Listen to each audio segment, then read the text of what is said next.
एक अगवा छात्र को मधेपुरा पुलिस ने सकुशल बरामद किया है। वहीं अपहरण छात्रों के नाबालिग मित्रों ने रची थी अगवा करने की साजिश। मधेपुरा के गम्हरिया थाना क्षेत्र के किराना व्यवसायी के बेटे के अपहरण मामले का पुलिस ने मंगलवार को खुलासा किया है।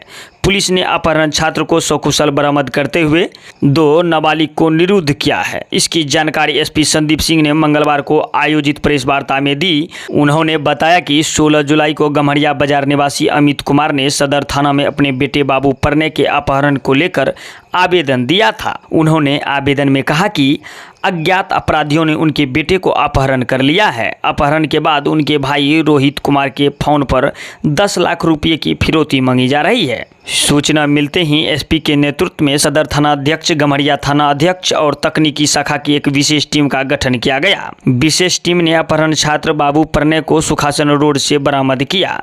एसपी ने बताया कि अनुसंधान के क्रम में यह बात सामने आई कि बाबू परने मधेपुरा में रहकर कोचिंग करता है। एक लड़के से उसका साइकिल को लेकर विवाद चल रहा था। बाबू परने के पिता किराना व्यवसायी है। यह बात बाबू परने के अन्य मित्र जानते थे। उसके साथियों ने ही अपहरण की साजिश रची और बाबू परने को साइकिल दिलाने के बहाने मधेपुरा लाकर अपहरण कर लिया। एसपी ने कहा कि घटना की सूचना मिलने के महज 5 घंटे के अंदर अपहरण छात्र को सकुशल बरामद कर लिया गया। साथ ही घटना में शामिल बालक दीपक कुमार और विवेक कुमार के निरुद्ध किया गया है। उन्होंने बताया कि अन्य अभियुक्त और संरक्षण देने वालों के विरुद्ध छापेमारी की जा रही है। आइए जानते हैं मधेपुरा एसपी क्या कुछ कहा। कल दिनांक 16/7/2024 को एक सूचना पुलिस को प्राप्त हुई थी। सूचना देने वाले व्यक्ति अमित कुमार, जो रहने वाले गम्हरिया थाना अंतर्गत के हैं, उनके द्वारा ये बताया गया था कि उनका बेटा, जिसका नाम बाबू प्रणय है, वो अपने घर से मधेपुरा में आया था और उसके बाद जो है लापता हो गया। और कुछ ही देर बाद फोन पर जो उनके भाई हैं, मतलब अमित कुमार के भाई रोहित कुमार, उनके फोन पर रंगदारी की मांग, फिरौती की मांग की जा रही थी 10 लाख रुपए की। तो पुलिस के पास जब ये सूचना आई तो मामले की गंभीरता को देखते हुए तुरंत जो है कार्रवाई की गई। उसमें सदर थाना अध्यक्ष और गम्हरिया थाना अध्यक्ष, एसडीपीओ सदर श्री प्रवेंद्र भारती और जो टेक्निकल टीम थी, ये सभी संयुक्त रूप से अनुसंधान इन्होंने प्रारंभ किया। शुरुआती अनुसंधान में कुछ चीजें पुलिस के संज्ञान में आई थी, जिनको सूक्ष्मता से जब पाया गया तो ये पूरा प्रकरण जो है, इसमें अलग अलग पहलू आ रहे थे।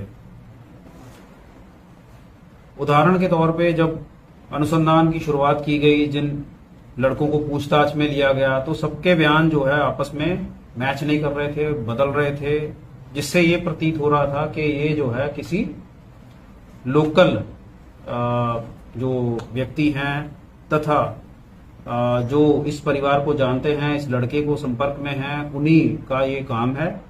इसी सूक्ष्मता से जब ये टीम आगे बढ़ी तो 2 लड़कों को, जो कि नाबालिग हैं, एक का नाम दीपक है, एक का नाम विवेक है।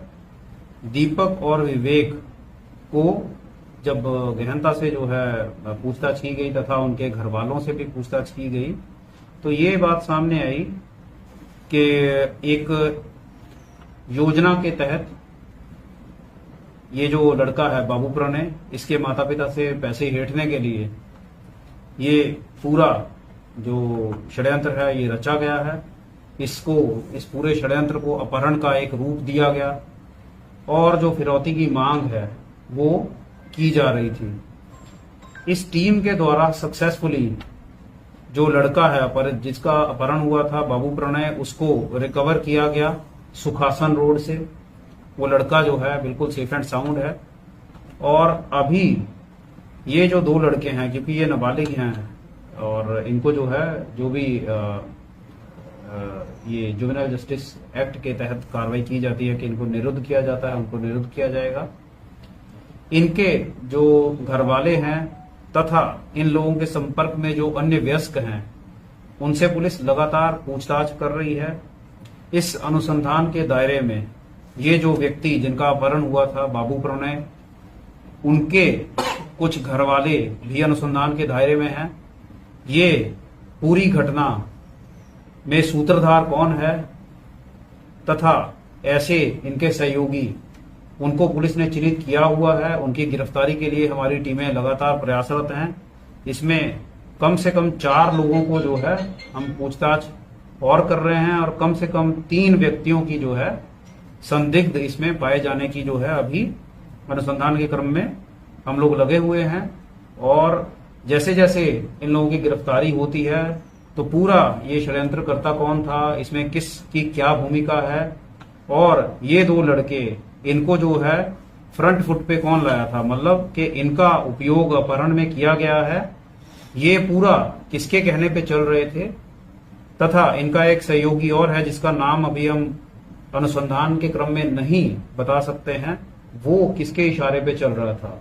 इनका प्लान ये था कि इस लड़के का एक साइकिल को लेके विवाद हुआ था कुछ देर पहले एक प्रियांशु नाम के लड़के से। तो इनको ये भी था कि अगर इसी पॉइंट पे इसका अपहरण का ये षड्यंत्र रचा जाता है तो सारा शक जाएगा प्रियांशु पे या उस साइकिल विवाद में जो लड़के थे या कोई और।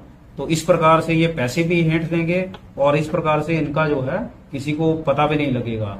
तो अभी ये पूरी घटना जो स्पष्ट हम कहना चाहते हैं कि ये पूरी घटना अपने आप में संदिग्ध प्रतीत होती है।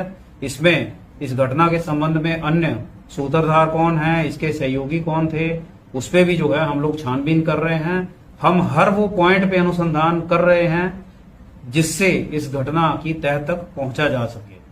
आगे भी इस आपको अपडेट इसमें देंगे कि जैसे जैसे अरेस्टिंग होती है या जैसे जैसे कोई जो है इसमें पकड़ाता है तथा जिन परिस्थितियों में बताया जा रहा है कि अपहरण हो गया उनकी भी हम लोग विवेचना कर रहे हैं और साक्ष्य के आधार पर हम लोग आगे कार्रवाई करेंगे। धन्यवाद आप सभी।